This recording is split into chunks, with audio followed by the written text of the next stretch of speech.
What's up, beauties?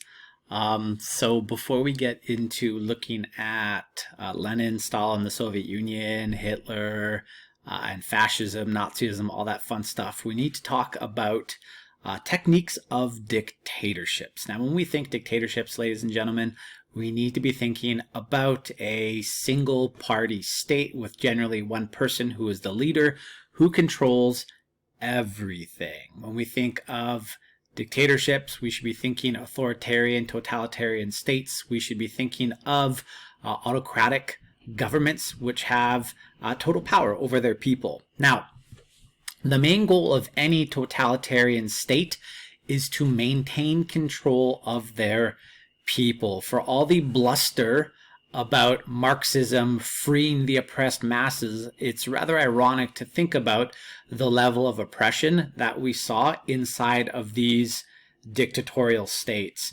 especially in communist states, and fascism no less as well. What we see, guys, in these states is just total control over their people. Now, in this document, you can see right here in this paragraph, it talks about the book 1984. 1984, written by George Orwell, was basically it was Orwell's vision for the future, right? He wrote it in 1948. See what he did there? Just swapped the two last digits. So he wrote it in 1948, and basically it was what he thought the future was going to be like. In this future, the government, it's called OneSoc, it controls everything, right? The people are constantly being listened to. They're told who they can and cannot associate with. And in the book 1984, there's a character named Big Brother. Now, of course, you no doubt probably know the reality TV show Big Brother, which isn't real, by the way. Sorry if I just spoiled it for you. But in that TV show, it's a situation where everyone is being watched and listened to at all times. So the TV show, the reality TV show, again in quotes, 1984, or sorry, Big Brother, is an adaptation of Orwell's book, right? It's sort of based on the premise that you have this, central authority figure who's looking and maintaining control by watching and surveilling everybody.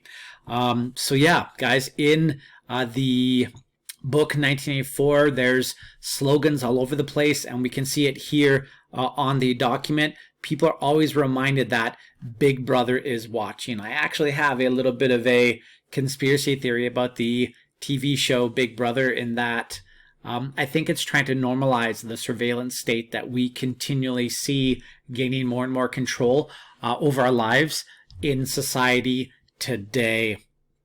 Now, let's talk about the techniques of dictatorships. The first technique that we see, I'm just going to scroll down a little bit here. The first technique that we see is the use of propaganda, right? So technique number one is propaganda. Propaganda is pretty simple. You would have seen it last year in Social 20 when you studied ultranationalism in Germany. Propaganda, we define it as biased, one-sided messaging designed to convince of a certain perspective. So propaganda can be many different things. It can be music, it can be news, it can be propaganda posters. Today, in the year 2020, we see propaganda taking more visual forms than just music, because of course, the idea of a picture's worth 1,000 words, very, very powerful medium for information. So in this particular example that we have here, this is a piece of North Korean propaganda. And if you look at it closely, you can notice that the mighty fist of the North Korean soldier is crushing what? Oh, that's the White House. Oh, snap, America. So yeah, you can see an American flag being crushed under the mighty fist of the North Korean soldier. So in that piece of propaganda, I would argue it's rather simple to understand who the enemy is.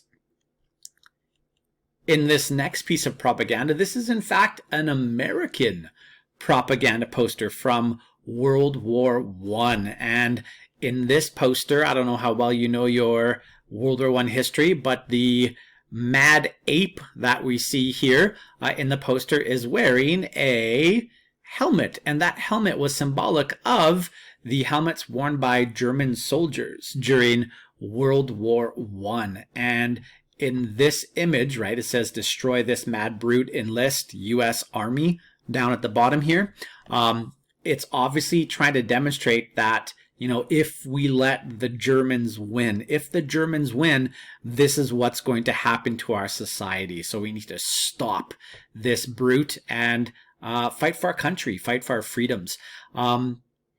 So guys, typically propaganda is used to elicit a strong emotional response from people. Effective propaganda has to be simple, and it has to also elicit an emotional response to make you want to act, to do something. Now, a very special subset of of propaganda is indoctrination. And indoctrination is where we target systematic campaigns of propaganda towards young people, right? So why do we target propaganda towards young people? Well, because as you are young, you are much more gullible than, say, a person who knows more about the world and isn't willing to believe everything. And I'll give you an example, and I have to be a little quiet here. My daughters are upstairs. But let's face it, guys, little kids are rather gullible. Dare I say, stupid. And guys, I mean, as a young kid, you believe all these fanciful ideas like the tooth fairy, like Santa Claus. My daughters believe in Elf on the Shelf. You can tell them anything. You can tell them anything and they believe it, right? The Easter Bunny, the tooth fairy, all this stuff. And the whole point here is if you get them to be a believer when they're young, you basically control them forever, right? You control them forever. So we see in totalitarian states such as Nazi Germany, which we'll check out, the use of indoctrination towards young people with the example of the Hitler Youth, right? The Hitler Jugend, as they were called, the HJs, and yeah, for the girls, we had a group called the Hitler Maidens, and basically the point of these organizations was to instill the values that the state wants these young people to believe. In the Soviet Union, we also see indoctrination happening. We have the All-Union Pioneer Organization for both boys and girls. There's a group called Komsomol, right? There's all sorts of different organizations in the former Soviet Union, which again, the whole point of it was to indoctrinate these individuals, to make them believe in what, in the case of the USSR, the Bolshevik Party, we'll learn more about them here, it's to teach them what the state wants them to believe. Further beyond that, guys, we also had an educational system in these nations which were totally subservient to the will of the state. We see that in North Korea as well today. Any modern day totalitarian state uses its educational system to instill certain values in their people. Now, it should have been mentioned earlier. I forgot to mention this, but I'll do it now. We talk about these as techniques of dictatorship. So we've already, talking about propaganda, but we see propaganda happening in non-totalitarian states as well, in democracies. They just dial it down a little bit, right? So yeah, and we'll talk about that more when we look at the next techniques here in a second. So anyways, guys, the whole point here is to make people obedient, to control what they think. When you control what people think through indoctrination, through propaganda, you control how they act. And that's very, very powerful. Ideally, what you want to do is create a phenomenon called groupthink, where everyone believes in the same thing. We don't want people to have a divergence of beliefs and opinions, meaning many different beliefs and opinions. We want everyone to believe the same thing, right? We want everyone to toe the line and just accept what they're told. And the more that people accept what they're told, the less they ask questions and the more you control them. All right. Now that moves us on to technique number 2, called direction of popular discontent, more often called scapegoating. So why do totalitarian states do this? They do it because it's an effective means to, number one, deflect criticism from the government, and number two, to bring people together. If you want to bring people together, one of the most effective things that you can do is give them somebody to hate. We saw this in Germany with the Jew, right? The Jew was but 1% of the population in Germany in the early 1930s during the rise of Hitler. And, you know, to point the finger and blame, because that's what scapegoating does, to blame the problems of Germany on the Jew, well, that sort of absolves the people of Germany, the 99% of the population who aren't Jewish, from the problems in that society. So it's not Germany's fault, right? It's not your Aryan Germans' fault. It's not the government's fault, right? It is the fault of the Jew, right? You point the finger at the Jew. In modern day North Korea, right? Of course, they hate America, right? America is the problem with the world.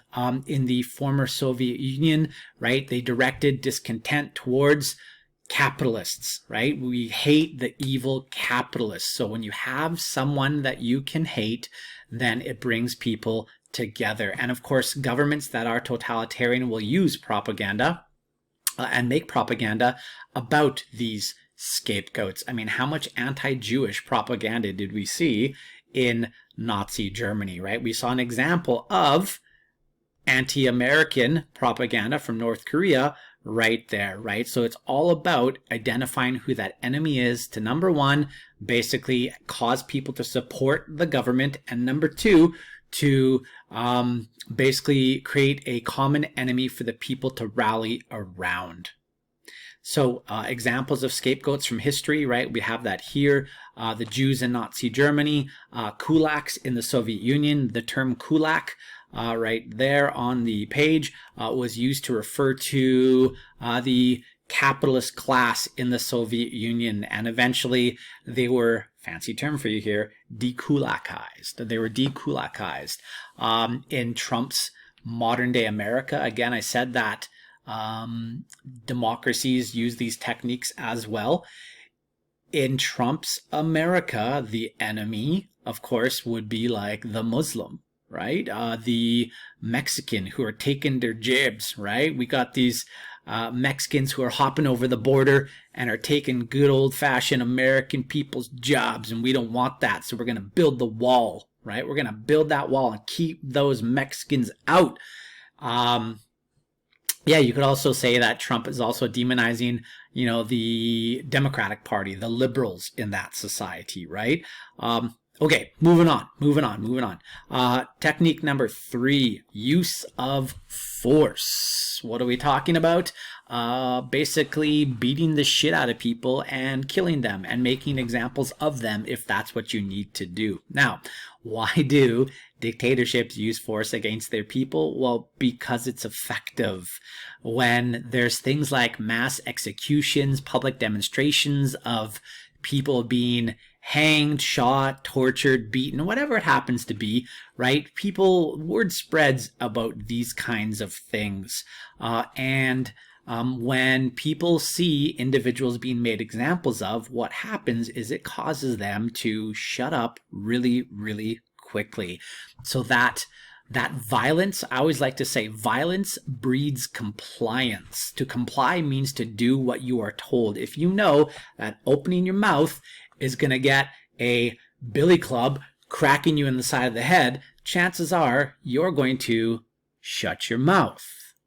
And we see the enforcement of the use of force occurring typically in a totalitarian state, in a dictatorship, by groups called the secret police, right? Secret police.